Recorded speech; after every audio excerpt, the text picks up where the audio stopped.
పల్నాడు జిల్లా గురజాల నియోజకవర్గం పిడుగురాళ్ల పట్టణంలో అమరావతిని శాశ్వత రాజధానిగా పార్లమెంటు ఉభయ సభలు ఆమోదించిన సందర్భంగా కూటమి నాయకులు సంబరాలు నిర్వహించారు. తెలుగుదేశం పార్టీ కార్యాలయంలో ఎమ్మెల్యే ఎరపతినేని శ్రీనివాసరావు ఆధ్వర్యంలో కేక్ కట్ చేసి ఆనందం వ్యక్తం చేశారు. ఈ సందర్భంగా అమరావతి కోసం భూములు ఇచ్చిన రైతులకు, పార్లమెంట్లో మద్దతు తెలిపిన ప్రతి ఒక్కరికి ఆయన ధన్యవాదాలు తెలిపారు.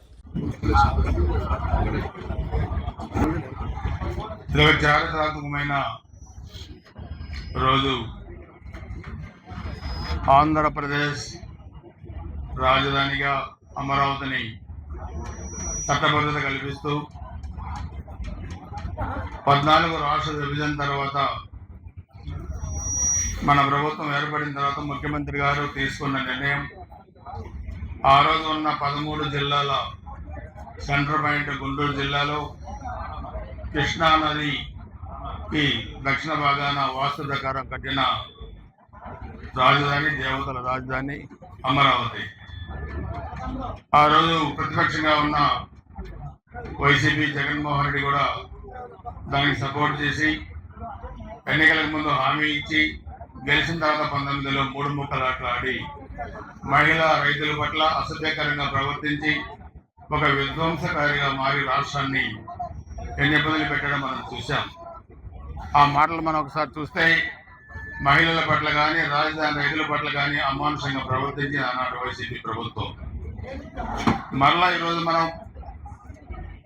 2024 ఎన్నికల్లో 164 సీట్లతో నిండి అధికారంలోకి వచ్చిన తర్వాత చంద్రబాబు నాయుడు గారు ముఖ్యమంత్రిగా, పవన్ కళ్యాణ్ గారు డిప్యూటీ మినిస్టర్గా, డిప్యూటీ సీఎంగా, బీజేపీ 3 పార్టీల కలయికతో ఏర్పడిన ఈ ఎన్డీఏ అమరావతికి చట్టబద్ధత కల్పించే దాంట్లో పార్లమెంట్లో బిల్లు పాస్ చేసి అక్కడి నుంచి నిన్న రాజ్యసభలో కూడా గౌరవ రాజ్యసభ చైర్మన్ ఉపరాష్ట్రపతి గారి చేతుల మీదుగా ఆయన ఒక మాట అన్నారు, బిల్లు పాస్ చేస్తూ ఈ రాజధానికి ఆంధ్రప్రదేశ్కి సాక్షాత్తు ఆ వెంకటేశ్వర స్వామి ఆశీస్సులు ఉన్నాయని చెప్పి రాజ్యసభలో చైర్లో కూర్చొని మాట్లాడిన విధానం మనం చూస్తూ ఉంటే ఈ రాజధానికి భగవంతుడి ఆశీస్సులు ఏ విధంగా ఉన్నాయో మనకు అర్థమవుతా ఉంది.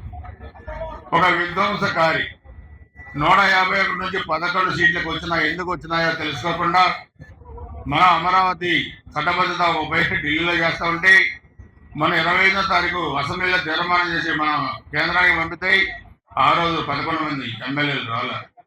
పార్లమెంట్లో వాకౌట్ చేశారు, రాజ్యసభలో వాకౌట్ చేశారు. చేయడమే కాకుండా కొత్త పదాలు మనం ఎప్పుడో డిక్షనరీలో చూడాల పదాలు, ఆ పదాలు మనం చూస్తే మావి గంగని పేరు పెట్టాలంటే ఆంధ్రప్రదేశ్ రాజధాని. ఒక విచిత్రమైన పరిస్థితి.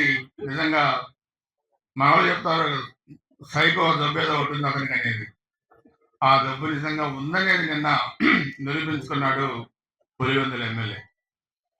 సో ఇది ఈరోజు ఆ బ్రహ్మాండమైన సాక్షి పత్రిక ఆహా ఓహో అని రాసింది మావి గండి అంటే ఇది కావాలండి. నేనేమంటానంటే ఒక ముఖ్యమంత్రి అధికారంలో ఉన్నప్పుడు చేసిన పనులు శాశ్వతంగా నిలబడతాయి. ఎవరు అధికారంలో వచ్చినా అలాంటి పనులని ఇంకా స్పీడ్గా చేసుకుంటూ వెళ్ళాలి. కానీ ఇది ధ్వంసం చేయాలి, ఆ వ్యక్తి పేరు రాకూడదంటే వ్యవస్థ దెబ్బతింటుంది. అందుకని మన నియోజకవర్గం పక్కనే ఉన్న మన